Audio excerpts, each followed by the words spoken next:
Wow, that was not pleasant.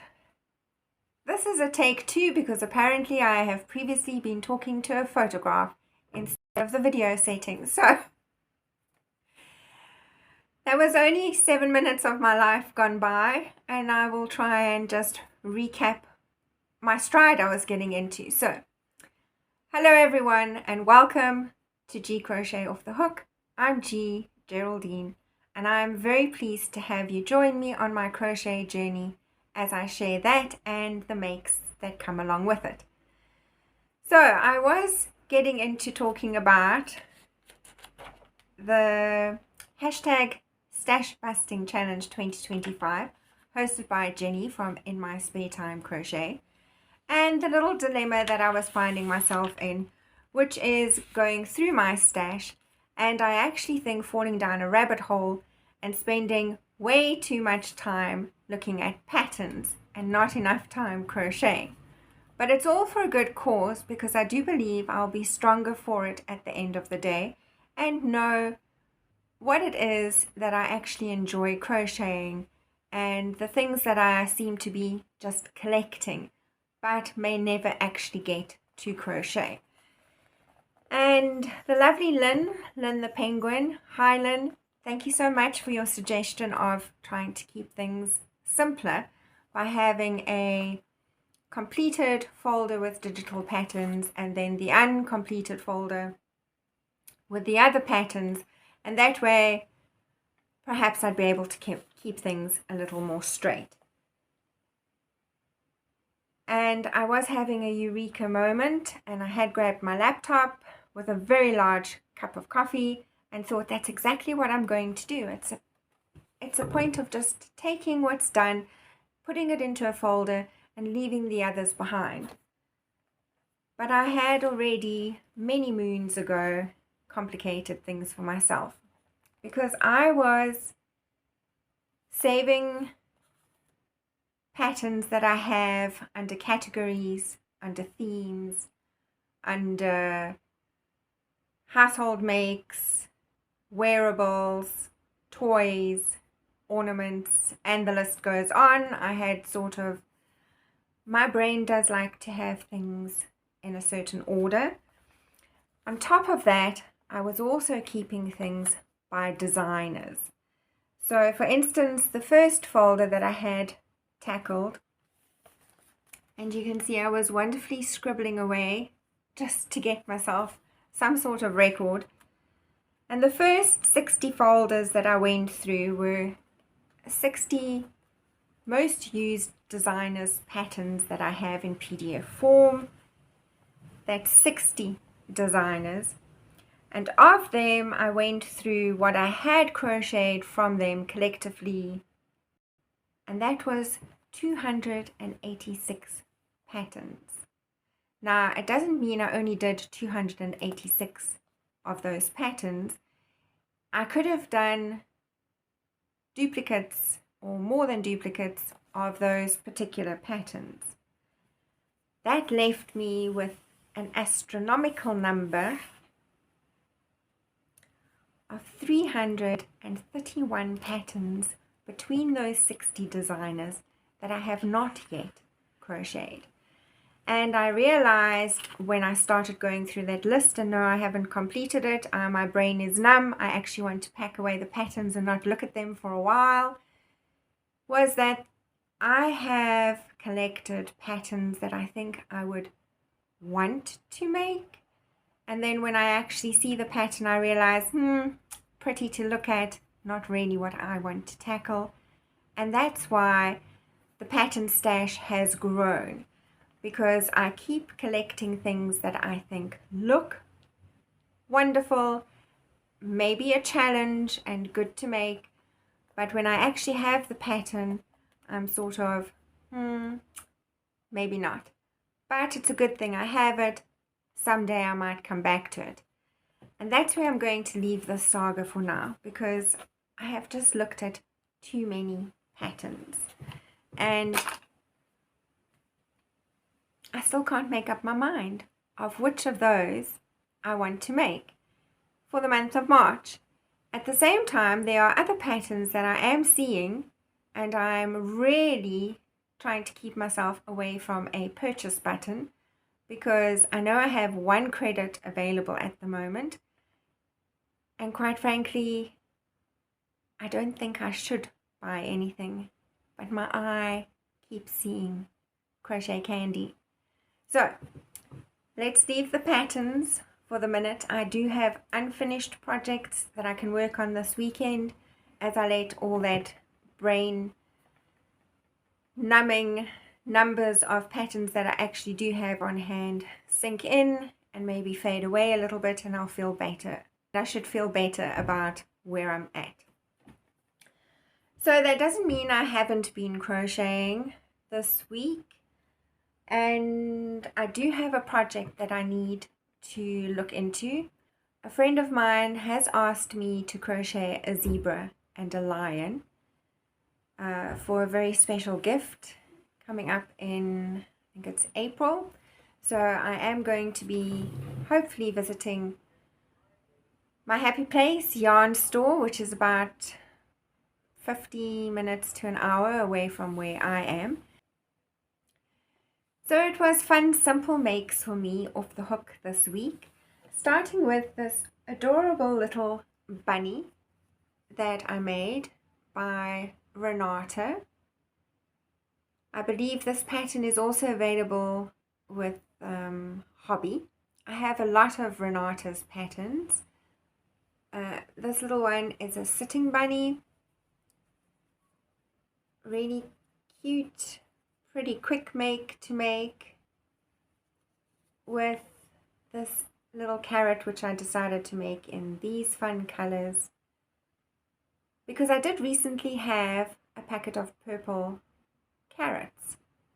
They were yummy, just they were very purple. That was interesting. So this adorable little bunny by Rnata, and I do believe the pattern is available with Hobbii as well. I have quite a few Easter makes from her that I haven't quite yet got off the hook because I'm not always feeling like making Easter stuff close to Easter, even though that's when I bought the patterns, intending to make those patterns during that or leading up to that period of time, and then I just don't get to it. And I had embroidered the little eyes. So that was a hop fun make off the hook. And then we were on the hunt for little small gifts to make, and I have a fun story with these. And these patterns are available everywhere. It's a little mini octopus. These are on keychains. So I made 3, a blue, a yellow, a pink. This one was hanging around, and I found these keychain hanging accessories. So I'm going to add one to this little one. And my fun story about these little octopi is that this is the first time I have made them since about last year this time, when I was very fortunate and felt honored that my sister-in-law, who stays in a different province, had asked me to crochet 240 of these adorable little chaps for a function that she was having at the school where she teaches. So that was a bucket list make for me. I don't need to repeat it.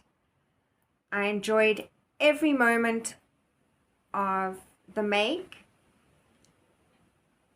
but I knew it was a once in a lifetime event, and now I have that sticker, and I'm happy to move on from there. But yes, people, if I have a picture somewhere, I will insert it. 240 of these little guys. So that was the octopi. And then I also made some of these gummy bears, and I don't have a pattern specifically to reference, I also made these and fiddled around with quite a few people's makes because I was never getting them lined up. You can see even this one looks like she has attitude. She's kind of looking off to the side there, and that's fine. I don't like to stress when making these little guys. And he has less attitude, but just as cute. But I had made 3 of these, and one of them has already gone. So those are little gummy bears. And then I made 3 of these in December last year.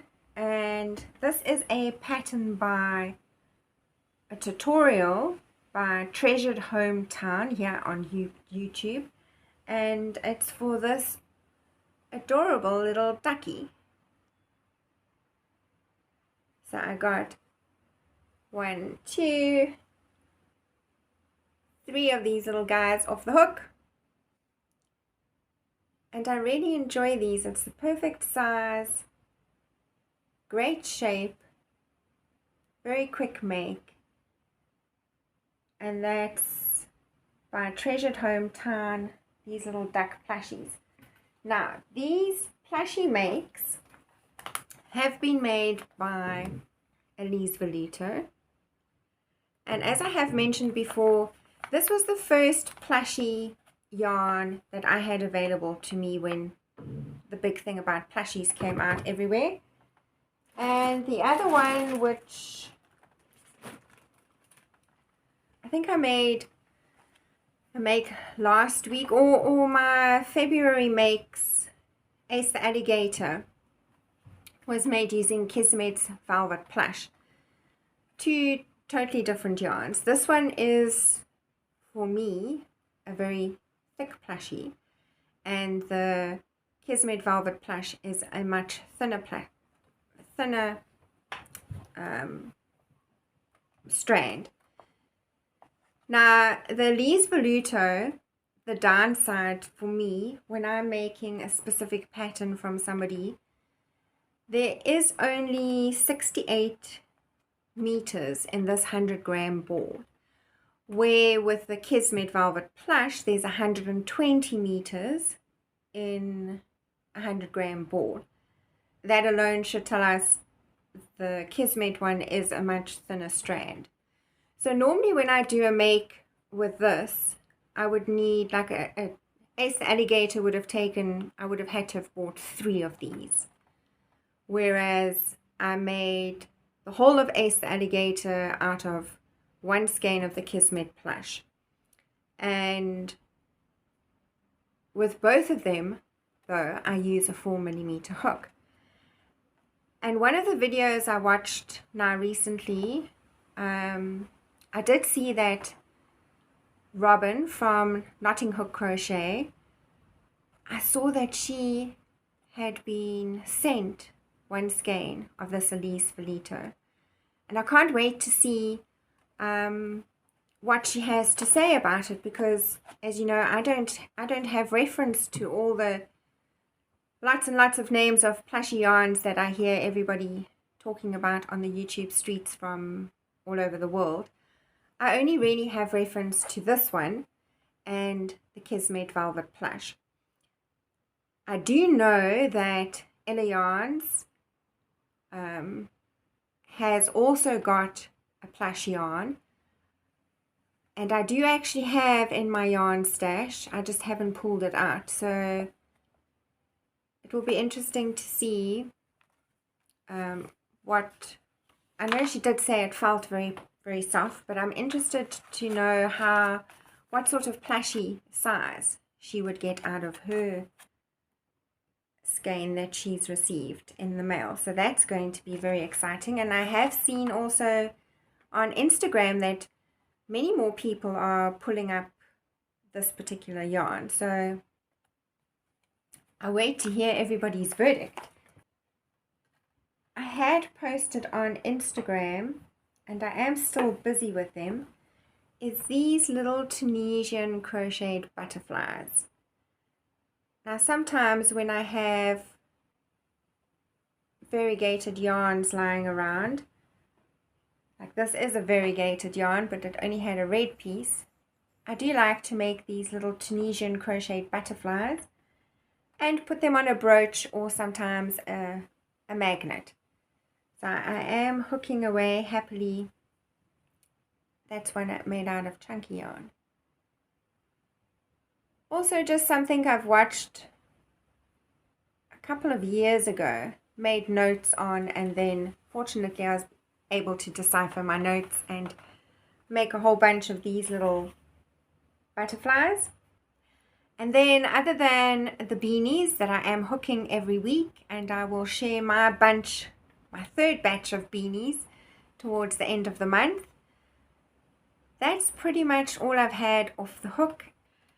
And then yesterday afternoon, just as I was closing up shop with catching up on YouTube watches, I watched Pamela from Ginger Cat Crochet share hashtag try something new today, and I'm going to join her on that little journey because I was reminded that from 2 Christmases ago I have this very intimidating cross stitch that I was gifted, and I have done very small cross stitch items in the past, and I remember how thrilled I was to open this up 2 years ago on Christmas morning. And yes, sadly this guy has been hanging out on my shelf, and this spark from Pamela is giving me the courage to find some of my little crafty kits that I have gifted to me with the greatest of intentions and haven't seen the light of day yet. So I don't think this will happen in one day, but I'm going to read up and add a little crafting to my schedule in between some happy crocheting. So, as I have mentioned, folks, my household is a Formula One track, and the new championship kicks off in Australia this weekend. So our sleep patterns will be out of whack, but I don't fear. I have my mega cup of coffee and my crochet project at hand. So we'll be tuning in for some racetrack extravaganzas. And I wish you all a very crafty weekend. Until we meet again, happy crocheting!